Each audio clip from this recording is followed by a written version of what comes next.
Sorry, দেরি হয়ে গেল। অবশ্য আজকে আমি কোনো আগে জানাইনি আপনাদের যে আমি ফেসবুকে আসব। এক সপ্তাহ আপনাদের সঙ্গে কথা বলতে পারিনি। আজ একটু চেষ্টা করব কথা বলার জন্য। Number one problem is in my sound system, and number two problem is my electricity supply. Anytime it can stop. তবু একটু চেষ্টা করছি একদম কিছুটা হ্যাপাজার্ড ওয়েতে মিসলেনিয়াস, কোনো স্পেসিফিক সাবজেক্ট নিয়ে আসছে না আজকে। আমি দেখি আগে দেখি আমি আজকে অডিবল কিনা।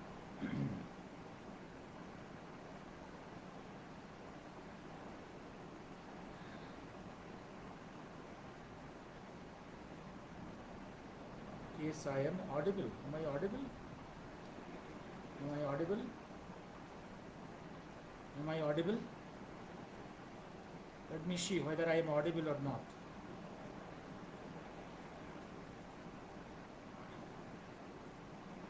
Am I audible?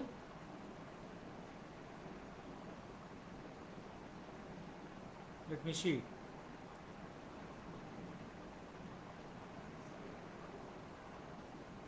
Am I audible? Very low.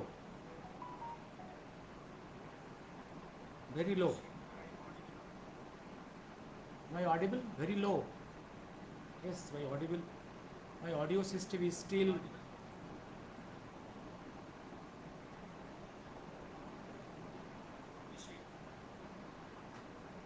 Yes, my audio system is still very low. Friends, please take help of the earphone.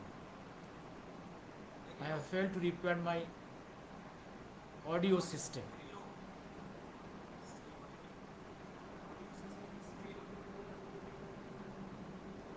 Anyway, আমি শুরু করছি।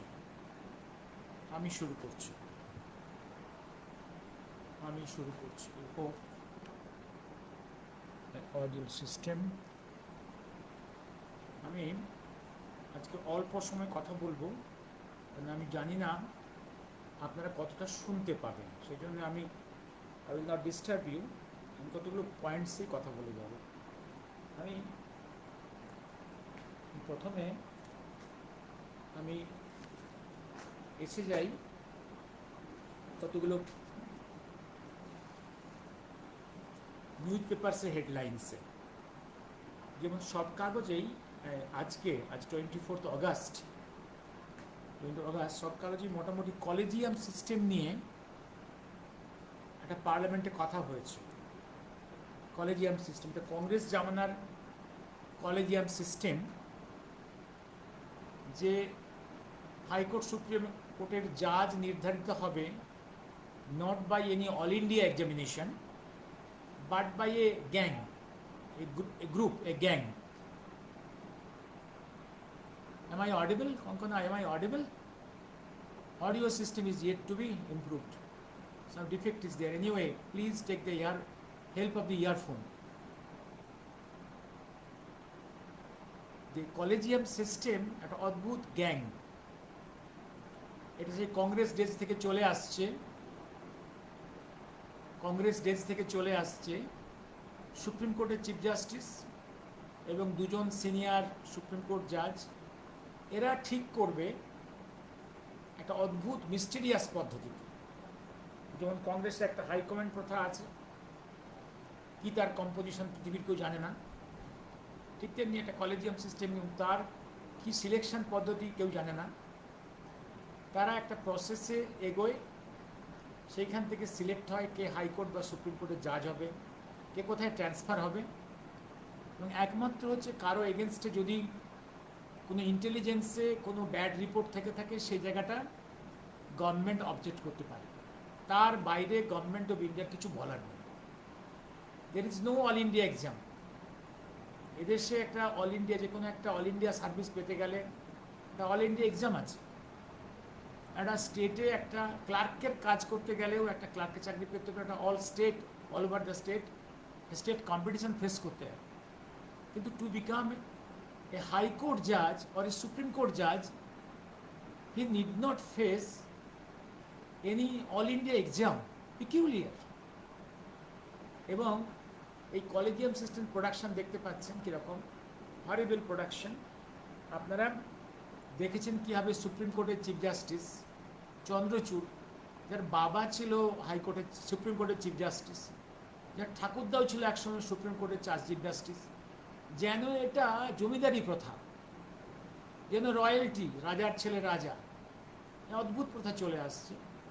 এবং তিনি ক্যালকাটা হাইকোর্ট থেকে অভয়া মামলা নিখিল সুমোটো নিয়ে চলে গেলেন, নিয়ে ডাম্পিং করে দিলেন with the help of that gang, supreme court, the criminal advocates gang. হ্যাঁ, অদ্ভুত। ওই যারা পৃথিবীর সমস্ত ক্রিমিনালদের জন্য নড়ে, যারা মধ্যরাত্রে ক্রিমিনালদের বাঁচানোর জন্যে সুপ্রিম কোর্টের দরজা খুলতে পারে, এত শক্তিমান, এই জিনিস চলে আসছে।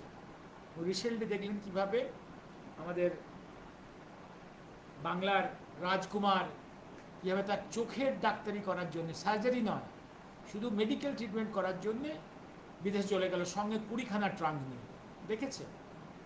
এবং অন্যান্য কেস ফর ইয়ার্স পড়ে থাকছে, 10 ইয়ার্স 20 ইয়ার্স পড়ে থাকছে, তার কেস সঙ্গে সঙ্গে হাইকোর্ট সুপ্রিম কোর্টে ডিসকাসড হয়ে যাচ্ছে, জাজমেন্ট হয়ে যাচ্ছে। কি কপাল নিয়ে জন্মায় এবং কি অদ্ভুত সিস্টেম। হ্যাঁ, এবং সেটা দিয়ে, এবং ওদিকে এক ইউপির এক জাজের বাড়ি থেকে প্রায় 60 কোটি টাকা পাওয়া গেছে গত বছর, আর তার সম্পত্তি ক্রোক হয়েছে প্রায় 200 কোটি টাকা। হ্যাঁ, তিনি 1 বছর ডিলিডালিং করে উনি রিজাইন করলেন, করে বললেন যে তাহলে ভাবখানা যে তার এগেনস্টে কোনো ক্রিমিনাল প্রসিডিংস হবে না, পার্লামেন্টে কোনো ইমপিচমেন্টও হবে না। এটা but this government at this centre বলেছে নো, অ্যাজ পার নিউ ল, ক্রিমিনাল ল, রিজাইন করলেও মুক্তি নেই, ইমপিচমেন্টের প্রয়োজন নেই, অরিজিনাল ক্রিমিনাল প্রসিডিংসে তার জাজমেন্ট হবে। এইটা সুপ্রিম কোর্ট, এটা কোনো কেস, এটা কোনো হাইকোর্টের কেস, হাইকোর্টের জাজ, হাইকোর্ট বা সুপ্রিম কোর্ট কেউ কগনিজেন্স নেয়নি। পিকুলিয়ার ইমিউনিটি, হাইকোর্ট সুপ্রিম যাদের কি পিকুলিয়ার ইমিউনিটি, অদ্ভুত। এবার আসছি আমি আরেকটা খবরে, আমি পরে আসছি ইমিউনিটি। এবার আসছি আমি আরেকটা জায়গাতে। হ্যাঁ, এবার Indo US deal almost done in principle, US envoy Sergio Gor. বহুদিন দেখেছেন আপনারা ভারত ইউএসের ট্রেড ডিলটা আটকে পড়ে আছে বিভিন্ন কারণে। সার্জিও গোর একটা মোটামুটি বলছে যে একটা ডিল তো হয়েই গেছে, এবার ফিনিশিং টাচ দেওয়ার কথা। তার থেকেও বেশি ইম্পর্টেন্ট হচ্ছে ওই জায়গাটা, এই সার্জিও গোর ইউএস এনভয়, এখন যিনি in charge of South Asia for the Washington and also ambassador to India, তিনি কাশ্মীরে গেছিলেন। এই কাশ্মীরে যাওয়া নিয়ে সন্দেহের কারণ আছে, কিন্তু কাশ্মীরে যাওয়া এবং আবদুল্লাহর সঙ্গে কথাবার্তা বলার মধ্যে কোনো খারাপ জিনিসও ধান্দাও থাকতেও পারে। কিন্তু একটা জিনিস, এটা নেগেটিভ সাইড, একটা সন্দেহ। পজিটিভ সাইড হচ্ছে তিনি যে বলেছেন একটা কথা, কাশ্মীর যে পার্ট অফ ইন্ডিয়া, এই যে কথাটা, এই কথাটা ভেরি ইম্পর্টেন্ট। এটা ওয়াশিংটনের তরফ থেকে কাশ্মীর সম্বন্ধে তাদের স্ট্যান্ড ক্লিয়ারেন্স হচ্ছে, অনেকটা ক্লিয়ার করা হয়েছে। অর্থাৎ এই যে কাশ্মীর যে ডিসপুটেড এরিয়া, এই যে কথাটা, এই কথা থেকে সরে আসছে। ইউএস এনভয় কলস Jammu Kashmir important part of India after meeting CM Omar. এইটা ওয়াশিংটনের তরফ থেকে ভারত সম্বন্ধে তার ফরেন পলিসির ডেফিনিটলি একটা পরিবর্তনের সূচক, কোনো সন্দেহ নেই, কোনো সন্দেহ নেই। এবার আমরা পরবর্তী আরেকটা জিনিস যেটা ভাবা হচ্ছে, এই যে ইউএসের এই যে stand change about the Jammu Kashmir, এইখানে অন্য কোনো খেলা আছে কি? একটা বলা হচ্ছে এই যে গভর্নমেন্ট অফ ইন্ডিয়া পার্লামেন্টে এই যে ফরেন, যে আমাদের ইন্ডিয়াতে যে ফরেন ফান্ডিংয়ের যে রেগুলেশনসটা আনতে চেয়েছিল, এবং সমস্ত অপোজিশন পার্টি যেভাবে রে করে উঠল, বা ইউএসএও যেভাবে তাদের তরফ থেকে প্রতিবাদ করলো, এই প্রেক্ষাপটে কি গভর্নমেন্ট অফ ইন্ডিয়া ভয় পেয়ে পিছিয়ে এলো, না একটা ব্যাকডোর আন্ডারস্ট্যান্ডিং হলো যে দেওয়া নেওয়ার প্রশ্ন, যে টেম্পোরারিলি এই বিলটা পাশ করতে গভর্নমেন্ট বেশি চেষ্টা করবে না বা থেমে যাবে, তার পরিবর্তে আমেরিকা এই জায়গাতে রিল্যাক্সড হবে, যারা কাশ্মীর এবং বাংলাদেশের ক্ষেত্রে। বাংলাদেশের ক্ষেত্রে যেটা হচ্ছে, এই একটা জিনিস, অনেকগুলো রিপোর্টস আসছে, রিপোর্টগুলো ডেফিনেটলি নট কনক্লুসিভ, যে ইউএসএ কি বাংলাদেশে অ্যাটলিস্ট সাম লিমিটেড ডেমোক্রেসি চায়, এবং শেখ হাসিনাকে বাংলাদেশে ফিরে আনারও পথ পরিষ্কার করতে চায়। বাংলাদেশের রাজনীতিতে ওখানকার বিএনপি এবং অন্যান্য ইসলামিস্ট গ্রুপসগুলো যেমন শেখ হাসিনা তথা আওয়ামী লীগকে নিশ্চিহ্ন করতে চায়, এবং ইনিশিয়ালি আমেরিকার যে এজেন্ট, দালাল, যে মোহাম্মদ ইউনুস যেই কাণ্ডটা করেছিল, যে ওয়াশিংটনের আগের যে প্রেসিডেন্ট ছিল তার মদতে এই কাজটা হয়েছিল, তো সেই পলিসি থেকে কি বর্তমান প্রেসিডেন্ট পিছিয়ে আসছে? তার পলিসি কি চেঞ্জ হয়েছে? কারণ বাংলাদেশে যেটা করেছে মোহাম্মদ ইউনুস, এজেন্ট, একদম ডিপ স্টেট এজেন্ট অফ ইউএসের এজেন্ট, তাতে কিন্তু ইউএসের মান সম্মান ওটা পৃথিবীতে একদম অনেক কমে গেছে। বাংলাদেশের মানুষের মধ্যে প্রচণ্ড ক্ষোভও তৈরি হয়ে গেছে, কারণ বাংলাদেশের হিস্ট্রিতে মাত্র 2 বছরে ইউনুস যে বিপুল পরিমাণ টাকা নয়ছয় করেছে, সম্পদ নয়ছয় করেছে, এটা ঐতিহাসিক। বাংলাদেশ আগামী কয়েক দশকেও এই লস মেকআপ করতে পারবে না, এটা ভয়ঙ্কর লস। এবং অনেক প্রতিবেদনে বলা হচ্ছে যে হাসিনা ফিরে এলে বা অন্য যে কোনো সরকারি আসুক না কেন, এই যে বিদেশে বহুত টাকা চলে গেছে, প্রচুর লস হয়েছে ওদের ইকোনমির, সেইটা বাংলাদেশ আর ফিরে পাবে না। অর্থাৎ বাংলাদেশ আর যে ইকোনমিক, হাসিনার সময় ইকোনমিক বুমিং একটা হচ্ছিল, সেইটা থেকে সেই বাংলাদেশ সেটার ফিরে পাবে না। বাংলাদেশ ইকোনমিক গ্রোথ একদম what this Yunus has done, এটা একদম খতম করে দিয়ে গেছে, যে যেই আসুক। এটা অনেকের প্রতিবেদন। এবার আসছি আমার, তাহলে এবার যাই হোক না কেন, যদি হাসিনা আবার বাংলায় আসতে পারে, যদি তার বেসকে আবার রিকভার করতে পারে, that is a good game for India also for USA. কারণ এই ইউএসএর ডেমোক্রেসির মুখটা, যে কালো হয়ে গেছিল, সেই কালো মুখটা একটু ফর্সা হবে। তা না হলে এই যে বিভিন্ন দেশে গণতান্ত্রিকভাবে ইলেক্টেড সরকারগুলোকে ফেলে দেওয়ার এই চক্রান্তের যে দুর্নাম, এই দুর্নামটা পেয়ে বসেছে আমেরিকাকে। এইখান থেকে সে যদি কিছু মুক্তি পায়, এইটা তার চেষ্টা। এবার আরেকটা জিনিস, যেটা আমেরিকা তার পলিসি আস্তে আস্তে চেঞ্জ করতে বাধ্য হবে, তার কারণ আমেরিকার ইন্ডিয়া সম্বন্ধে সব থেকে ভয়ের কারণ হচ্ছে আমেরিকার স্মৃতি। আমেরিকা ভাবছে যে একসময় চীনকে সে ইন্ডাস্ট্রিয়াল ক্ষেত্রে, ইকোনমির ক্ষেত্রে সাহায্য করেছিল। এই সাহায্য করতে গিয়ে আস্তে আস্তে আমেরিকা এই করতে গিয়ে China has become economically A giant, industrially A giant, military, এবং তার পরের স্টেজে it has become a military giant also. এইটা আমেরিকার প্রথমের দিকে একদম চিন্তার বাইরে ছিল, একদম বাইরে ছিল, এটা ভাবেনি সে। এইটা থেকে তার অনুমান যে ভারতবর্ষকে যদি সে সাহায্য করে, যদি চাইনিজ ফেনোমেনা আবার একটা ইন্ডিয়ার ক্ষেত্রে হয়ে যায়, তাহলে India will B A another giant.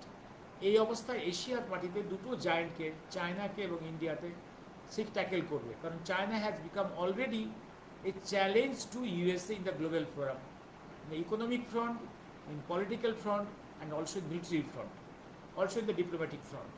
ঠিক India will be similarly a challenge to USA. এটাই হচ্ছে আমেরিকার ভয়। তাই তার ইন্ডিয়াকে কোনো রকমের সাহায্য করা এবং তাকে প্রতিহত করার দিকে তার প্ল্যানটা ছিল। কিন্তু ইন্ডিয়াকে প্রতিহত করতে গিয়ে তার কি লাভ কিছু হবে? তার কি লাভ কিছু হবে? ইন্ডিয়াকে প্রতিহত করতে গিয়ে কি সে চীনকে প্রতিহত করতে পারবে?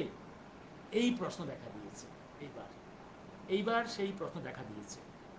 এবার আসছি আমি তারপর আরেকটা জায়গায়, এটা হ্যাঁ, এবার আরেকটা হেডলাইন হচ্ছে যে page 7, Pak turmoil vindicates Jammu Kashmir leaders decision to accede to India, সে ওমর আবদুল্লাহ।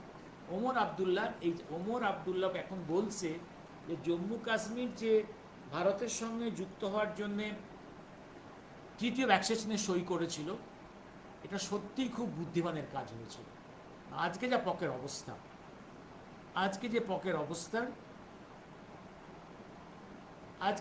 অবস্থা, এবার আসছি অন্য ইতিহাসের অন্য জায়গাটা একটু খুলে ধরছি। আচ্ছা, এই যে পকের অ্যাকসেশনটা, এটা কিন্তু রাজা করেছিল, হরি সিং করেছিল। সেই সময় কিন্তু আবদুল্লাহ ফ্যামিলির কিন্তু অন্য ধান্দা ছিল। এবার বলি, আবদুল্লাহ ফ্যামিলি কেন পাকিস্তান যেতে উদ্গ্রীব ছিল না? ওরা স্বাধীনতা চেয়েছিল। Abdullah family wanted independent Jammu Kashmir, যেটা ছিল মাউন্ট ব্যাটেনেরও একটা গোপন ইচ্ছে। রাজা হরি সিং তাদের সেই প্ল্যানকে বানচাল করে দেন by signing the treaty of accession to India. এই তো, এবার বলো তো, আবদুল্লাহ কেন পাকিস্তান যেতে চায়নি? তার কারণ আবদুল্লাহ মুসলিম কাশ্মীর চেয়েছে, জিন্নাও মুসলিম পাকিস্তান চেয়েছে, কিন্তু আবদুল্লাহ যেতে চায়নি পাকিস্তান। তার কারণ পরিষ্কার, তার কারণ জিন্নার সঙ্গে আবদুল্লাহর ব্যক্তিগত সম্পর্ক তিক্ত ছিল। আবার শুনে রাখুন, আবদুল্লাহর সঙ্গে জিন্নার ব্যক্তিগত সম্পর্ক অত্যন্ত তিক্ত ছিল, ব্যক্তিত্বের সংঘাত ছিল। এথনিক্যালি দুটো আলাদা গ্রুপ, জিন্না এথনিক্যালি আলাদা, আর কাশ্মীরি আবদুল্লাহ যারা বহু দশক আগে যারা নিজেরা হিন্দু ছিল, তাদের এথনিসিটি আলাদা। প্রচণ্ড ঘৃণার সম্পর্ক ছিল। এই কোনোভাবেই শেখ আবদুল্লাহ জিন্নার খপ্পরে পড়তে চায়নি। আরো বলে রাখি ইতিহাসের একটা দিক, যদিও এক সময় ফজলুল হক মুসলিম লীগের পাল্লায় পড়ে গিয়েছিল, কিন্তু ফজলুল হককে সঙ্গে জিন্নার ব্যক্তিগত সম্পর্ক খুবই খারাপ ছিল।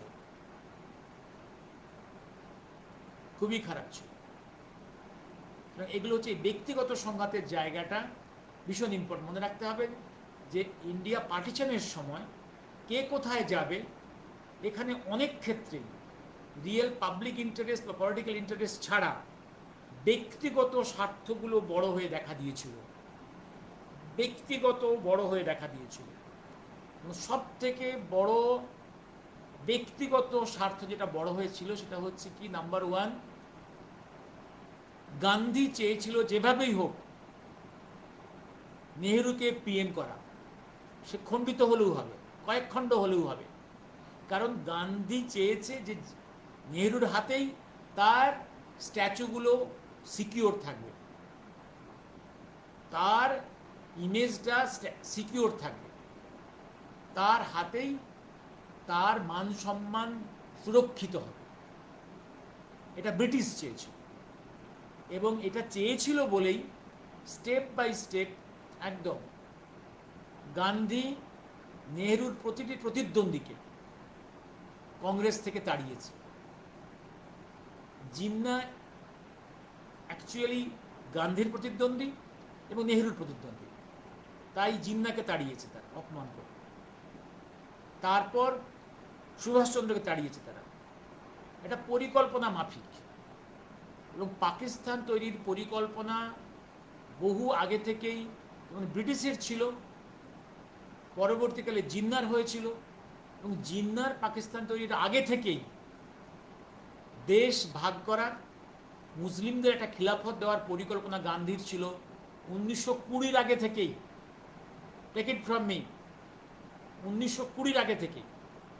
আমি একটা জিনিস লিখেছিলাম যে গান্ধী একদম একটা আজকে লিখে বলছি, এখন এই মুহূর্তে বলে দিই আমি যে গান্ধী 44 বা 44-এর আগেই, analysing the radio speech of Subhash Chandra Netaji from Burma in 12 September 1944, আমি কমেন্ট করেছি সুভাষচন্দ্র এই কথার অর্থ হচ্ছে, উনি বলছেন Gandhi has already accepted partition and Pakistan. অনেকের গা জ্বলে গেছে। পরিষ্কার বলে রাখি ভাই, 1920-তে রিগিং করে কংগ্রেসের প্ল্যাটফর্মে খিলাফত রেজলিউশন পাস করানোর কি ধান্দা ছিল? যে রেজলিউশনকে জিন্না অপোজ করেছে, দেশবন্ধু অপোজ করেছে, all the disciples of Lal Bal Pal, Annie Besant, Madanmohan Malaviya সবাই অপোজ করেছে, রিগিং করে পাশ করিয়েছ। তারপরে খিলাফত মুভমেন্ট করে কেরালাতে এবং ইন্ডিয়া বিভিন্ন ক্ষেত্রে হাজারে হাজারে হিন্দু খুন করিয়েছে, মা বোনেরা, হিন্দু মা বোনেরা রেপ্ট হয়েছে। গান্ধী একটা কথা বলেনি কি জন্যে? মুসলমানদের ভারতবর্ষে একটা খিলাফত পাইয়ে দেওয়ার জন্য। হোয়াট ইজ খিলাফত? A separate Pakistan, nothing else. Jinnah অনেক পরে চেয়েছে পাকিস্তান। নাম্বার 2, তারপর কমিউনাল অ্যাওয়ার্ড, একটা অপোজিশন করেনি Gandhi, remain silent, neutral. What is neutrality? Not acceptance, not rejection. What does it mean? Communal অ্যাওয়ার্ডে এবার এসছে। তারপর 1937-এ বেঙ্গলে যখন কৃষক প্রজা পার্টি এবং কংগ্রেসের কোয়ালিশন মিনিস্ট্রি অত্যন্ত পসিবিলিটি ব্রাইট, সেখানে সেটা হতে না দিয়ে মুসলিম লীগকে ক্ষমতায় আনার পথটা কে তৈরি করে দিয়েছিল? This Gandhi, with a planning that the Bengal will go to Muslim League to Pakistan, Muslim Islamic land হবে। ভাই, গান্ধী প্রীতি ভালো, কিন্তু ফ্যাক্টসগুলোকে অ্যানালাইজ করতে হবে। ফ্যাক্টস আর দেয়ার। তারপরের ঘটনা, যখন ক্যাবিনেট মিশন যখন রাজি হলো আনডিভাইডেড ইন্ডিয়ার ডেলিভার করার জন্যে, under groupings of the states ABC, চলে গেল সমস্ত কংগ্রেস, কমিউনিস্ট সবাই, কংগ্রেস মুসলিম সবাই রাজি হয়ে গেল। হঠাৎ newly elected Congress president Nehru কেন প্রেস মিটে talked against this cabinet mission plan, যেটা irritated Jinnah to call for this direct action. তো এ তো নেহেরু প্ল্যানফুলি এটা করিয়েছে, জিন্নাকে ইরিটেট করিয়ে পাকিস্তানের পথ তৈরি করেছে, ডিরেক্ট অ্যাকশন করতে তাকে বাধ্য করেছে। মহাকাল তো একটা জিনিস পরিষ্কার বলেছে, জিন্নাকে অ্যারোগেন্ট কে করেছে? নেহেরু, গান্ধী। পাকিস্তান তো গান্ধী নেহেরু তৈরি করে দিয়েছে। তারপর মাউন্টব্যাটেন যখন তার প্ল্যান নিয়ে নামলেন, থার্ড যে মিটিং উইথ মাউন্টব্যাটেন গান্ধীর সঙ্গে, first second third meeting, first meeting 2 ঘন্টা, but not a single word, not a single sentence discussed on the fate of India. Second meeting 2 ঘন্টা, সেখানে only 15 minutes about the political issues of India. Third মিটিংয়ে ওনার silence day, নীরবতার দিবস, উনি একটা কথা বললেন না। সেদিন মাউন্টব্যাটেন জানতে চেয়েছে তার মাউন্টব্যাটেন প্লেন অফ পার্টিশন সম্বন্ধে গান্ধীর কি বক্তব্য। উনি প্রথম লেখা কাগজটা পুরনো খামের পেছনে অলরেডি লেখা আছে, কাগজটা ধরিয়ে দিলেন, this is my day of silence. কি চাতুর্য! তারপরে যখন বললেন এই তো আমার প্ল্যান, তখন আরেকটা চিরকুট ধরিয়ে দিলেন, have I ever objected to any of your plans? মানে কি? হোয়াট ডাজ ইট মিন? আর যখন প্রথম দুবার এআইসিসিতে ইন্ডিয়া পার্টিশনের প্রস্তাব যখন বাতিল হয়ে যায় মেজরিটিতে, তখন থার্ড টাইম গান্ধী নিজে came forward, appeal to all members, যে দেখো বড় বড় নেতারা পার্টিশন অ্যাকসেপ্ট করে নিয়েছে, তাদের মান সম্মান রক্ষার জন্য তোমাদের ভোট দেওয়া উচিত ফর দ্য পার্টিশন। তখন থার্ড টাইম এআইসিসিতে পার্টিশন প্ল্যানটা কংগ্রেস অ্যাকসেপ্ট করেছিল। এরপরেও কিছু লোক বলছে Gandhi was not for partition, Gandhi was against partition. ভাই, যারা ইতিহাস পড়াশুনো কিভাবে কি করছে আমি বুঝতে পারছি না, এটা কোথাকার ইতিহাস পড়ে। এবার আসছি আমি আরেকটা জিনিস। হ্যাঁ, Doval, the Times of India, এটা হচ্ছে 17 তারিখের। Doval reveals Modi's brief on opposition Sindoor go after the terrorist wherever they are. এই যে ডিরেকশনটা মোদিজি দোভালজিকে দিয়েছিলেন, এতদিন পরে মুখ খুললেন। This is Dovalji. Secrecy is secrecy. এতদিন পরে মুখ খুললেন। Doval reveals Modi's brief on opposition Sindoor under quote go ahead after the terrorist wherever they আর।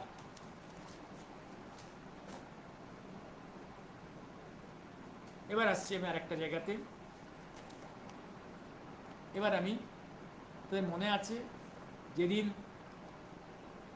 ওই কুচবিহারের যে রাজ্যসভার এমপি, বর্তমানে বিজেপি, আগে ছিল তৃণমূল যাকে বঙ্গরত্ন বানিয়েছিল, আমি বলছিলাম যে ওয়েস্ট বেঙ্গল নতুন গভর্নমেন্টের অব্লিগেশনসগুলো কোথায়। তিনি নেতাজিকে অপমান করেছেন। এই নেতাজিকে অপমান করেছেন, তার প্রতিবাদ করতে গিয়ে পুরো কুচবিহারবাসীর এই সেকশনটাকে যদি ইনসাল্ট করা হয়, তার মানে কি? আমি একটা জিনিস সবাইকে সংযত হতে বলেছিলাম। আর একটা জিনিস বলেছিলাম, এই যে প্রতিবাদটা কলকাতা শহরে হচ্ছে, এই প্রতিবাদটা শহর কলকাতায় করে কার উপকার হচ্ছে? অর্থাৎ কুচবিহারের যে প্রবলেমটা, যেটা বহু দশকের প্রবলেম, আজকে 8 দশকের প্রবলেম, কোচবিহারের মধ্যে একটা সেপারেটিস্ট টেন্ডেন্সি একটা গ্রুপের মধ্যে আছে। That is not dead. মাঝে মাঝে এরাপ্ট করে, রাজবংশী আন্দোলন বা কামতাপুরী আন্দোলন মাঝে মাঝে হয়, নতুন কিছু নয়। এটাকে ট্যাকেল করতে হবে খুব সাবধানে। এবং সেখানকার সেই প্রবলেমটাকে কলকাতার মাটিতে আন্দোলন করে কি হলো, ওয়ার্ল্ড নিউজে হেডলাইন হয়ে গেল। এটাই চেয়েছিল ওই কুচবিহারের ওই ওই ওই ওই ওই যে রাজ্যসভার এমপি, ওটাও চেয়েছিল। তাকে এখন পৃথিবীর লোক জানে, তার ইমেজ বিল্ড আপ হয়ে গেল। ইমেজ তো আজকালকার যুগে ব্যাডেও ইমেজ, গুডেও ইমেজ। গুডের থেকে ব্যাডে কুইক ইমেজ হয়। নোংরামি করলে ইমেজ শীঘ্রই বাড়ে, খবরের কাছে মিডিয়ার দৌলতে। তার উপকার হয়ে গেল। তোমরা কি তার উপকার করে দিলে না? তোমাদের তো উচিত ছিল আন্দোলনটা কুচবিহারে নিয়ে যাওয়া। কুচবিহারে নিয়ে গিয়ে সেখানে নেতাজির যে অপমান হয়েছে সেই অপমানের প্রতিবাদটা করা, এবং সেখানকার লোকের মনের মধ্যে, কারণ ওই লোকটা এই কাজগুলো করছে to get A mileage, to get A ground, তার এই সেপারেটিস্ট অ্যাটিটিউড, কারণ ডেফিনেটলি ফান্ড হয়েছে বাই ফরেন ফোর্সেস, সেই টাকায় সে নাচছে, সে আন্দোলন করছে। কারণ এই মুহূর্তে ভারতের বহুত শত্রু, পাকিস্তান, বাংলাদেশ, তুর্কি, চায়না, হু নট, এবং এবং এবং নর্থ ইস্টে বসে আছে মিশনারিজ, হ্যাঁ, ভ্যাটিকান স্পন্সর্ড, একদম ওদিকে ডিপ স্টেট, এরা সবাই বসে আছে ইন্ডিয়াকে ডিস্টেবিলাইজ করা। এই যে করার জন্য এরকম লোককে তারা তারা তারা তারা এনার্জাইজ করছে by giving many things in different forms, media platform থেকে আরম্ভ করে মানি লন্ডারিং করছে ওখানে। এই জায়গাটা তোমরা তাকে তো মাইলেজ পাইয়ে দিলে, তোমরা ওখানে গিয়ে আন্দোলনটা করে সেখানকার লোকের মনের মধ্যে ক্ষোভটা আছে, সেই ক্ষোভটা তোমরা দূর করছো না কেন? সেটাই ছিল মেডিসিন। তোমার রুগী পড়ে আছে কুচবিহারে, আর তুমি চিকিৎসা শুরু করেছো কলকাতায়। তোমার পেশেন্ট টেবিলে শুয়ে আছে on the Coochbehar operation table, and you have started operation in the Calcutta operation table and giving mileage for this person in the world media. নেতাজির মান সম্মান রক্ষার জন্য have some intelligence, have some courage, এবং সেটা করতে গিয়ে একটা গ্রুপকে তুমি হোস্টাইল করে দিচ্ছ। ভাই, Bengal has got many problem even after partition. West Bengal তৈরি হওয়ার পরে ভাই বেঙ্গলে দার্জিলিং একটা প্রবলেম, জঙ্গলমহল একটা প্রবলেম, কুচবিহার একটা problem. Remember, Coochbehar was never a part of Bengal before, বলেছি বহুবার। Remember, Darjeeling was not anatomically part of Bengal, part of Bhutan. এদের মনের মধ্যে সরি সিকিম, এদের সিকিম, এদের ডিউরিং ব্রিটিশ রাজ সিকিম থেকে একটা পার্ট ইন্ডিয়ার সঙ্গে বেঙ্গলের সঙ্গে অ্যানেক্স করে they converted this Darjeeling into a summer house of the governor of Bengal. এই যে তাদের একটা অ্যাসপিরেশনসগুলো আলাদা আছে, this has to be addressed in different wedge.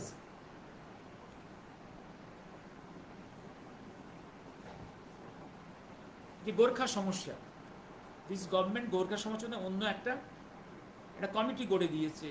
কুচবিহারে আলাদা কমিটি গড়তে হবে, জঙ্গল আলাদা কমিটি গড়তে, because their aspirations has not been fulfilled. এদের অনেক কারণ আছে to feel that they are neglected to run an administration and this making these popular professions are not same. হঠাৎ তার আবিষ্কার করলো BJP government, Modi government, Adhikari government in West Bengal are do not are not liking Netaji, are hating Netaji. অদ্ভুত, কি পড়াশোনার level সমস্ত।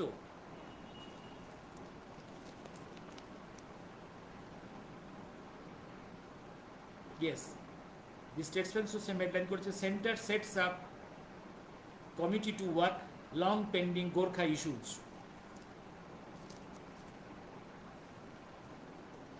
আপনারা দেখেছেন বন্দে মাতরম নিয়ে কত লোকের কত কথা, কংগ্রেসের কত অ্যালার্জি। ওদিকে বাংলার এক রমণী, এক বাঙালি কি শর্মিলা খান, টেগোর খান, কি বলেছে? It is not easy, it is difficult for some believers in some faith to recite Bande Mataram. বাহ, এই সেই মহিলা মনে আছে? এই সেই মহিলা মনে আছে? বহুদিন আগে বলেছিলাম, 2 দশক আগে, এই যে স্কাউন্ড্রেল সুগত বোস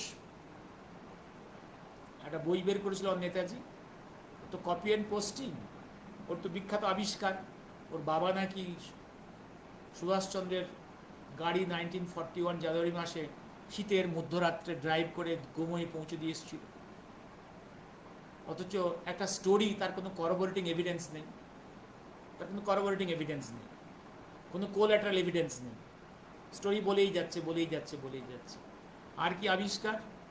নাকি ওর আন্টি বিয়ে করেছে, একবার বলছে বিয়ে হয়েছে 1941-এ, একবার বলেছে 1942-তে, একবার বলছে 1937-এ। মহাপণ্ডিতেরা, এই জন্য বলি বারে বারে, স্কাউন্ড্রেল সুগত বোস স্কাউন্ড্রেল। আর ওর বাবা 1953-তেও ওর ঠাকুরদার শরৎ বোসের মৃত্যুর পরেও ওর এক ভাইকে চিঠি লিখেছে যে আন্টির তো কোনো রকমের আইডেন্টিটি বোঝা যাচ্ছে না, তোমরা কলকাতা থেকে টাকা পাঠিও না, কারণ কলকাতা থেকে টাকা গেলে আন্টি সব টাকা নিয়ে নেবে, কোনো আইডেন্টিটি বোঝা যাবে না। তার থেকে আমি বরং লন্ডন থেকে পাঠাবো। এখানকার নিয়ম হচ্ছে এখান থেকে ব্যাংক গেলে ওনার আইডেন্টিটি ডিসক্লোজ না করলে টাকা পাবে না, তখন আইডেন্টিটি ডিসক্লোজড হয়ে যাবে। প্লাস আমি ভিয়েনাতে আমার বন্ধুদের আর বার্লিনে আমার বন্ধুদের আমি চিঠি করেছি, তোমরা এই এমএলির বিয়ের পেপারস আর অ্যানিতার বার্থ সার্টিফিকেট খুঁজে বের করো। উনি সারা জীবনে খুঁজে পাননি, সারা জীবন খুঁজে পাননি। বাই 2016-তে this government of India has declassified that secret file, classified file on Anita and Emily, which was prepared in our foreign office in Vienna. সেখানে ইয়েস এমিলি সেঙ্কেল এই যে খুকির নাম বার্থ সার্টিফিকেট পাঠিয়েছিল একটা সাইন করা চিঠিতে, তাতে এমিলির নাম এমিলি ক্যারোলিন স্যাঙ্কেল, আর অনিতার নাম অনিতা ব্রিজেটি স্যাঙ্কেল। এই হচ্ছে আবিষ্কার। ওই জন্য বলি স্কাউন্ডেল, সুগত বোস স্কাউন্ডেল, সবগুলোকে স্কাউন্ডেল বলি আমি। আর একটা কি নাকি ছায়ের ডিএনএ টেস্ট হয় পৃথিবীতে আজ পর্যন্ত কোনো ডিএনএ সায়েন্টিস্ট বা ফরেন্সিক সায়েন্টিস্ট এর কথা বলেনি, বলার সাহস পায়নি। উনি আবিষ্কার করেছেন। এরা এই স্কাউন্ডেলগুলো। হ্যাঁ, এই আর বিয়ের গল্প এই যখন, এবং মনে আছে যে বইটা একদিন কলকাতায় যখন রিলিজ হওয়ার কথা, by the governor of Bengal, আমি তার আগের দিন গভর্নর অফ বেঙ্গলকে এবং CM of this Bengal, that is তখন হচ্ছে মমতা ব্যানার্জি, নতুন এসছে, ক্ষমতায় এসছে, আমি রাতেই একদম ইমেল করে দুটো ড্রাফট পাঠিয়েছিলাম, আমার এই বক্তব্যের ড্রাফট। এই ড্রাফট দেখে গভর্নর আসেননি, মমতা এসে সেই বইটা টাচও করেন। তারপরে he became this scoundrel, Sugata Bose became desperate হয়ে উনি ইউজ করেছিলেন দিস শর্মিলা টেগোর খান। ওনাকে এই শর্মিলা টেগোর খান নাকি প্রচুর পড়াশুনো করেছেন, ইতিহাস নাকি প্রচুর জানেন। সুভাষ বোস বিয়ে করেছে উনি দেখেছিলেন, উনি পেপারস দেখেছেন, উনি লেকচার মারলেন সুভাষ বোস বিয়ে করেছিলেন, নেতাজি বিয়ে করেছিলেন। কত জ্ঞান উনি আবার নতুন জ্ঞান দিচ্ছেন। It is difficult for this যারা সাম বিলিভার্স টু রিসাইড বন্দে মাতরম। বাহ বাহ।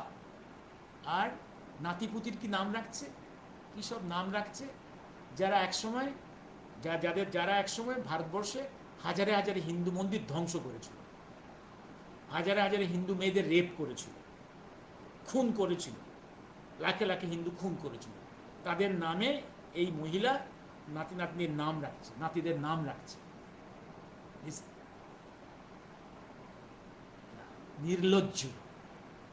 নির্লজ্জ, এত নোংরা এরা।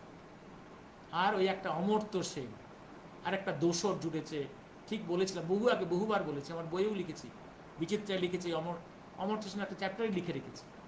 একটা স্কাউন্ডার, এটা হচ্ছে ডিপ স্টেটের একটা এজেন্ট। বলে রাখি ইতিহাসটা, এটা হচ্ছে ওই ইউনুসের একদম আরেকটা ইকুয়াল প্রোডাকশন।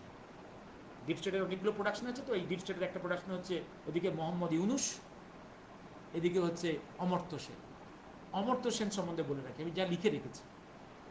এই অমর্ত্য সেন তার স্টুডেন্ট লাইফে ওয়াজ এ নকশাল। আর তখন সে বাংলাদেশ মুক্তিযুদ্ধের প্রেক্ষাপটে গভর্নমেন্ট অফ ইন্ডিয়া এবং আর্মির পলিসি হচ্ছে গোটা ওয়েস্ট বেঙ্গলকে এই নকশাল মুক্ত করা, কারণ তা নাহলে এই নকশালদের এই বেঙ্গলে রেখে ইন্ডিয়ান আর্মির positioning for the Bangladesh liberation war সম্ভব না। They are clearing this Bengal fields. এই সময় এই অমর্ত্য সেনের খুন হয়ে মরে যাওয়ার কথা। তখন ওর আত্মীয়রা, তখন West Bengal in charge minister, central minister ছিলেন সিদ্ধার্থ শঙ্কর রায়। উনি ওনার কাছে গিয়ে ওরা পৌঁছতেন, উনি ওনার একটা সেফ প্যাসেজ করে দিয়েছিলেন। He left this India for the West. সেখানে তো এখানে একটা বউ রেখে গেছে, সেখানে আবার একাধিক তার বিবাহ, একাধিক তার গার্লফ্রেন্ডস, কত কিছু তার রিলেশনস। হ্যাঁ, উনি নাকি বিখ্যাত ইকোনমিস্ট। তার সেই ইকোনমির থিওরিগুলো পৃথিবীর কোন কাজে লাগে জানি না আমি, কোন দেশের কোন কাজে লাগে, সবগুলো তো চুরি করেছে। বেঙ্গল ফেমিনের ডকুমেন্টসগুলো থেকে কে ঘোষের যে বই ছিল, যাদবপুর থেকে পাবলিশ, সেখান থেকে কপি করা। শুধু নাকি লন্ডনে তার আর্কাইভসে বসে কাজ করেছে, ভাই বেঙ্গল ফেমিনের ফাইলস ইন্ডিয়াতেও আছে আর লন্ডনেও আছে, সেখান থেকে বসে কাজ করেছে। যেমন নেতাজি ফাইলস অনেক আছে ইন্ডিয়াতে আর্কাইভসে, আবার লন্ডনেও আছে। আকামি করার কোনো জায়গা নেই, সেখানে কাজ করে নাকি উনি উনি বিখ্যাত কিসব তত্ত্ব বের করেছেন। তো ওনাকে এই লোকটা কত কত কীরকম অদ্ভুত প্রকৃতির, কীরকম ধাপ, কীরকম কীরকম কীরকম প্রকৃতির বলছি আমি। When in Bengal CPM was ruling, তখন এই যে আন্দুল এবং তোমার এতে হুগলি এবং সিঙ্গুর এবং নন্দীগ্রামে আন্দোলন হয়েছিল against west Bengal policy, government policy of industrialisation. সে আন্দোলনের বিরুদ্ধে ওয়েস্ট বেঙ্গল গভর্নমেন্টের পক্ষে উনি লেকচার মেরেছিলেন, বেঙ্গলে যখন এসেছিলেন। কি চিবিয়ে চিবিয়ে ইংরেজিটা কি ছিল? the people of Bengal has failed to understand the creative policies of West Bengal government. হলো, এবার তারপরে মমতা গভর্নমেন্ট এলো, যখন ফল করে গেল সিপিএম, এই সেই স্কাউন্ড্রেল অমর্ত্য সেন কি বিবৃতি দিয়েছিল এই বেঙ্গলে যখন এলো? Sorry to say, West Bengal government failed to understand the feelings of the common people in Singur and Nondigram. বোঝা গেল কি বুদ্ধিজীবী? বোঝা গেল কিছু কিছু বোঝা গেল বুদ্ধিজীবী। এই লোকটাকেও ওই যে স্কাউন্ড্রেল সুগত বোস ইউজ করেছিল। এই স্কাউন্ড্রেলটা এই যে অমর্ত্য সেন, ও লেকচার দিয়েছিল সুভাষচন্দ্র বিয়ে করেছে। কি ইতিহাসের পড়াশুনো, কত গভীর পড়াশুনো ভাই। একটা জিনিস বলি, একটা কথা ওই জন্য বলি ভাই, প্রচুর টাকা এই গল্পগুলো ছড়ানোর জন্য প্রচুর টাকা খরচ করতে হচ্ছে, প্রচুর টাকা খরচ হয়, প্রচুর জনগণের টাকা চুরি করা আছে, আইনের টাকাও চুরি করা আছে। সেই চুরির ফান্ড থেকে এরকম দালালদের, স্পোক্স পার্সনদের দিয়ে, টাকা দিয়ে এই কথাগুলো বলানো হয়। এরকম কথা বললে প্রচুর টাকা পাওয়া যায়। যেমন বিভিন্ন একটা কথা আছে না, মহাকাল একটা জিনিস বলেছিলেন যে মিথ্যে কথা বলানোর জন্যে বিভিন্ন স্পোক্স পার্সন, এজেন্ট তৈরি করতে অনেক বেশি খরচ করতে হয়। সেগুলো বিকোতে গেলে তোমাকে অনেককে দিয়ে অনেক কথা বলাতে, অনেক খরচ করতে হয়। তাই পচা মাল মার্কেটে বিক্রি করতে গেলে আপনাকে অনেক পপুলার এজেন্টস নিয়ে পপুলার এজেন্টস নিয়ে অনেক অভিনেত্রীরা আনতে হবে, এদের দাম, মার্কেটের দাম বেশি। এই লোকগুলোর জন্য অনেক টাকা খরচ করা। ওই জন্য বলেছিলাম না, এই যে লোকগুলো, এই যে অমর্ত্য সেন পেন, এগুলো তো রিয়েল জেনুইন মাল নয়, এগুলো রিয়েল প্রতিভাবান নয়। ভালো ইংরেজি বললেই প্রতিভাবান হয়ে গেল না, ভালো ইংরেজি বললেই বিখ্যাত ইকোনমিস্ট হয়ে গেল না, মহাপণ্ডিত হয়ে গেল না। এই লোকগুলো একদম, এবং কীরকম চরিত্র এদের, বিশ্বভারতীতে ওর ঠাকুরদা একটা জায়গা পেয়েছিল রবি ঠাকুরের সময়, ও আরও জায়গাটা বাড়িয়ে দখল করে বসে আছে, অথচ ওর প্রচুর সম্পত্তি আমেরিকাতে।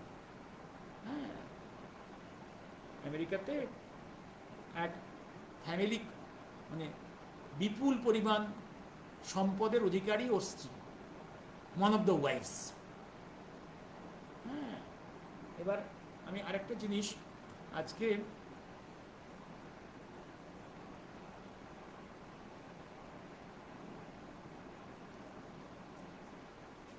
জম্মু কাশ্মীর ইন্ডিপেন্ডেন্ট জম্মু কাশ্মীর হলে কি সুবিধা হবে? ইন্ডিপেন্ডেন্ট হলে জম্মু কাশ্মীর বেরিয়ে গেলে ইন্ডিয়ার সিকিউরিটি আরও থ্রেটেন্ড হবে। ইন্ডিয়ার জম্মু কাশ্মীর ভারতবর্ষের একটা ঐতিহ্য, ইতিহাসের একটা প্রাচীনতম কেন্দ্র। দুর্ভাগ্য, সেখানে ইসলাম এসে গেছে, ইসলামাইজড হয়েছে বলেই সেই অধিকারে সে ইন্ডিয়া থেকে বিচ্ছিন্ন হয়ে যেটা হতে পারে না। ইসলামাইজড অনেক এরিয়া তো চায়নাতেও আছে। China will never allow those Muslim areas to be separated from the mainland. Russia has got Muslim areas. They will not allow that. The areas to secede from the mainland. কে পৃথিবীতে কোনো Statesman চায় না তার দেশ ছোট হোক, সাইজে ছোট হোক, দুর্বল হোক, কখনো কেউ চাইবে না। এবার আমি আসছি, হ্যাঁ তুমি দেখি আমি কি কি লিখেছিলাম দেখি। একটা জিনিস যাদবপুর নিয়ে ভালো ঘটনা ঘটছে, যাদবপুর। ও আরেকটা জিনিস, আমি আজকে আমার ফেসবুকে আমি নেতাজির একটা speech from a book published by government of India, যেটা 12 সেপ্টেম্বর 1944 দিয়েছেন, যেখানে উনি বলছেন যে গান্ধীর সঙ্গে রফা হয়ে গেছে, জিন্নার সঙ্গে গান্ধী রফা হয়ে গেছে, পাকিস্তানের ফলে একটা কম্প্রোমাইজ হয়ে গেছে, একদম পরিষ্কার। এবং সেই সঙ্গে তার দু বছর আগে শ্যামল মুখার্জির সঙ্গে সাভারকারের যে কথা, তার যে ডায়েরি সাভারকার লিখে রেখে গেছেন, সেই পেজটা উল্লেখ করে দিয়েছে। এখানে পরিষ্কার লিখেছেন যে সাভারকার জিজ্ঞাসা করছেন গান্ধীকে যে আপনি কথা দিন আপনি কোনো অবস্থাতেই দেশের বিভাজন অ্যালাউ করবেন না। গান্ধী কোনো উত্তর দিচ্ছেন না, বারে বারে প্রশ্ন করা সত্ত্বেও কোনো উত্তর দিচ্ছেন না। অর্থাৎ গান্ধীর মনের মধ্যে ইউনাইটেড ইন্ডিয়া সম্বন্ধে কোনো কনভিকশন নেই। Gandhi has no conviction about unity of India, এটা পরিষ্কার কথা। এইটা আমি দিয়েছি, জানি না কারো কারো গায়ে লেগেছে, হিস্টোরিক রেকর্ডস দিয়ে দিয়েছি। এবং অনেকের এখনো ধারণা গান্ধী নাকি was against partition of India. এর থেকে মিথ্যে কথা আর কিছু হয় না। গান্ধী নাকি was against partition of India. আমি বলছি Gandhi was for the partition of India. তার সেই প্রিপারেশন সে ফ্রম 1920 করে আসছে, from the days of starting Khilafat movement.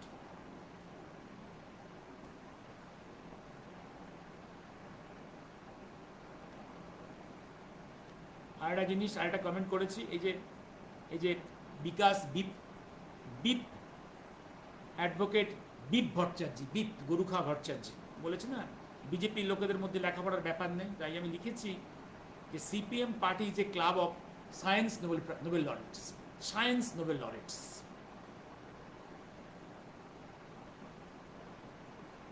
আর একটা তথ্য দিলাম, যেটা হচ্ছে, এটা জানতাম না, উত্তম কুমার যে সিনেমার কলাকুশলের জন্য একটা সংগঠন তৈরি করে তাদের সাহায্য করে, দুস্থ সিনেমা কর্মীদের জন্য সাহায্য করবে একটা সংগঠন তৈরি করতেন। তার যে টাকাটা উঠতো সেই টাকাটা উনি তাদের বিভিন্ন লোককে সাহায্য, ইভিন অনেক বিখ্যাত লোকেদের তিনি সাহায্য করেছেন যারা আর্থিক দুর্দশায় ছিলেন। এবার ওর মধ্যে কিছু কমরেড ঢুকে গেছিল, সেই কমরেডদের বক্তব্য হচ্ছে এই টাকাটা পাঠাতে হবে ভিয়েতনামে। উনি বলেন টাকাটা তুলেছি আমরা আমাদের এখানকার দুস্থ লোকের জন্য, এখানকার প্রয়োজন না মিটলে ওই টাকাটা তো পাঠানো যাবে না। ওই জন্য ওরা উত্তম কুমারের নামে চুরির অপবাদ দিয়েছিল, পোস্টারিং করেছিল, রাতের অন্ধকারে পোস্টারিং করেছিল দক্ষিণ কলকাতায়, উত্তম কুমার চোর। এরা হচ্ছে কমরেডরা, হচ্ছে সেই কমরেড, বলেছি বহুবার বলেছি, সেই কমরেড যারা সুভাষ মুখার্জিকে মেরে ফেলার চক্রান্ত। সুভাষ মুখার্জি টেস্ট টিউব বেবির father of test tube baby, তাকে মেরে ফেলার চক্রান্তের কুশলী, যারা তাদের 34 ইয়ার্স রাজত্বে প্রচুর পণ্ডিত মানুষ, জ্ঞানী মানুষ, বিজ্ঞানীকে তাদের জীবন নষ্ট করেছেন, দুর্বিষহ করে তুলেছিল, দুর্বিষহ করে তুলেছিল।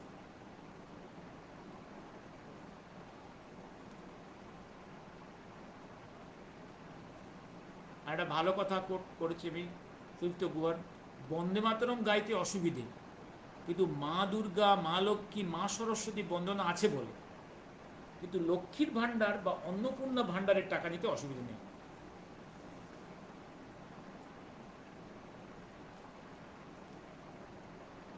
আমি একটা জিনিস লিখেছিলাম, আজকে ব্যাখ্যা দিলাম। Friends, never forget, last team to spread marriage story relating Netaji is Amartya Sen, Sharmila Khan and Lokhi Saigal. আমি বহুবার বলছি লক্ষ্মী সাইগলের contribution to independence movement in the war front is minimal, is minimal, is minimal.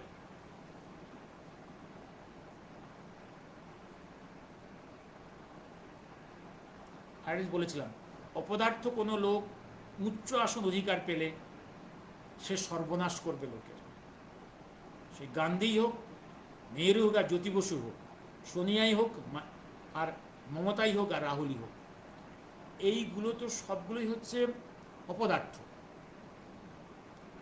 এরা হচ্ছে অন্য কোনো শক্তিকে তুলেছে তাদের স্বার্থে, সেই সময় নিজের স্বার্থটা তারা বাগিয়ে নিয়েছে। গান্ধীর মুরদ ছিল না নিজের যে ট্যালেন্ট, যে কয়েকবারে ম্যাট্রিক পাস, ব্যারিস্টারি পাস কয়েকবারে, তা অত্যন্ত লোয়ার গ্রেড ডিভিশনে, এবং জীবনে ব্রিপলেস ব্যারিস্টার। নেহরুও তাই, নেহরুও তাই, জ্যোতি বসুও তাই। 4 বার আইসিএস চেষ্টা করে ফেল, ব্যারিস্টারি পড়তে গিয়েও সেখানেও 3-4 বার ফেল করে পাস, এবং সীতাশঙ্কর রায়ের সঙ্গে লাস্ট ব্যাচে সে পাস করলো। সীতাশঙ্কর রায় 1 চান্সে পাস করলো, উনি 4th টাইমে পাস করলেন। সেই সূত্রে জ্যোতি বসুকে শ্বেতবাবু জ্যোতি বলে ডাকত। এই তো মাল, ব্রিটিশের দয়ায় এরা সব বড় হয়েছে, বড় হয়েছে, বড় হয়েছে। এই কাউকে মনে রাখবেন, আপনার ক্লাসের কোনো ছাত্রকে মনে রাখবেন, আপনি টিচার হন, জেনে রাখুন, আপনি হয়তো কাউকে একটু নাম্বার পাইয়ে দিলেন, কাউকে ফার্স্ট বা সেকেন্ড করে দিলেন, যে খুব অর্ডিনারি বা ফেল করার ছেলে, মনে রাখবেন এই ছেলেটাই আপনাকে আপনার জীবনে পরবর্তীকালে একটা ভয়ঙ্কর রেখা দেবে। এই লোকটাই আপনার জীবনে একটা ভয়ঙ্কর সন্ত্রাসের সৃষ্টি করবে, কারণ আপনি ছেলেটার সব কিছু জানেন, আপনার লাইফ হেল করে দেবে। এবং সমাজে ও তো এইভাবে টর্চুয়াস হয়ে আগলি হয়ে তো উপরে উঠছে, ও দেখবে ও সবসময় সব জায়গায় নিজেকে জাহির করবে, এবং একটা জায়গায় উঠে সেই আসনটাকে আগলে রাখার জন্য ও চিরকাল নোংরামি করবে এবং ভায়োলেন্স করবে। সমস্ত হিউম্যান নর্মসগুলোকে ও পায়ে ঠেলে দিয়ে ও শক্তি নিজের ধরে রাখার চেষ্টা করবে। এই হচ্ছে গান্ধী, এই নেহরু, এই জ্যোতি বসু। হ্যাঁ, জ্যোতি বসুকে চিরকালই ওই জিতেছে রেলওয়ে কনস্টিটিউশন থেকে, এরকম সেটা তো অলওয়েজ ব্রিটিশ গভর্নমেন্টের কন্ট্রোলে, রেলওয়ে কনস্টিটিউশন, রেলওয়ে কর্মচারীরাই ভোট দিত, সেখান থেকে জিতে কমরেডকে তৈরি করেছিল ব্রিটিশ। তারপরে এই কমরেডকে নারিশ করেছিল কে? Bidhanchandra Roy, at the instruction of Nehru, বাংলার সর্বনাশ করার জন্য, বাংলার সর্বনাশ করার জন্য। সোনিয়ার একাডেমিক ক্যারিয়ার জানেন আপনারা, মমতার জানেন একাডেমিক ক্যারিয়ার, রাহুলের একাডেমিক ক্যারিয়ার জানেন। এরা হচ্ছে শুধু নুইসেন্স নয়, এরা হচ্ছে গোটা সমাজ রাষ্ট্রের পক্ষে অত্যন্ত ক্ষতিকর, কারণ এদেরকে তোলা হয়েছে। None of them has come up with their own merits and industry. ওদেরকে তোলা হয়েছে এবং সমাজের খুব ক্ষতি করেছে। প্রথম এক্সাম্পল আমি বললাম এই গান্ধী আর নেহরুকে কোনো state provincial committee, Congress committee, কোনো স্টেট প্রভিন্সিয়াল কংগ্রেস কমিটি চায়নি to be prime minister of India. চেয়েছিল ব্রিটিশ, চেয়েছিল গান্ধী, তাই সে prime minister from backdoor area. Once he is in a chair, occupied the air by hook or by crook, by violences, by secret killings, অনেক গুপ্ত হত্যা করে, dictatorial way, অনেক গুপ্ত হত্যা করে, অনেক নোংরামি করে যে চেয়ারটা দখল করে রেখেছিল। এবং ইন্দিরা গান্ধীও ক্ষমতায় এসেছিল শাস্ত্রীজির কে নোংরাভাবে বিদেশের মাটিতে খুন করিয়ে, দুধে বিষ মিশিয়ে খুন করিয়ে উনি প্রধানমন্ত্রী হয়েছিলেন। সুতরাং মনে রাখতে হবে, যদি অযোগ্য লোককে কোনো আসনে বসান তাহলে সেটা সমাজের পক্ষে, রাষ্ট্রের পক্ষে অত্যন্ত ক্ষতিকর। অযোগ্য ব্যক্তি যদি ওই আসনটা দখল করে, একটা উঁচু আসন, এটা সমাজের পক্ষে, রাষ্ট্রের পক্ষে অত্যন্ত ক্ষতিকর। Let me stop here now.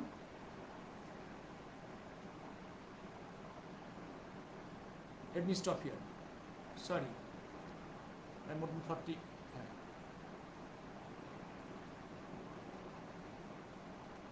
কমিউনিস্টরা শুরু থেকে বৈষম্য বজায় রাখতে পারেনি, বৈষম্য বজায় রাখতে পারেনি। কমিউনিস্টরা হচ্ছে এক্সাম্পল হচ্ছে দিন রাত ইউএসএকে গালি দেব, কিন্তু তার ছেলেমেয়েরা সব ইউএসএতে পড়বে, সেখানে চাকরি করবে, ট্রিটমেন্ট করতে সেখানে যাবে। এই হচ্ছে কমিউনিস্ট, এরা হচ্ছে কমিউনিস্ট,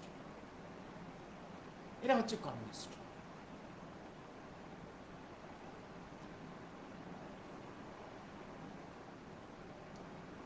জম্মু কাশ্মীর পৃথিবীর কোনো বড় কোনো মানে যারা যারা রাষ্ট্র, সে দেশের রাষ্ট্র দ্বারা কখনোই চাইবে না তার কোনো ফিজিক্যাল অংশ তার হাতের বাইরে চলে যায়, কখনোই চাইবে না। কোনো স্টেটসম্যান চাইবে না, পৃথিবীর কোনো স্টেটসম্যান চাইবে না। যত খারাপ হোক, লেনিন চায়নি, স্ট্যালিন চায়নি, মাও সেতুং চায়নি, কেউই কোনো স্টেটসম্যান চাইবে না, যতই খারাপ লোক। শুভরাত্রি।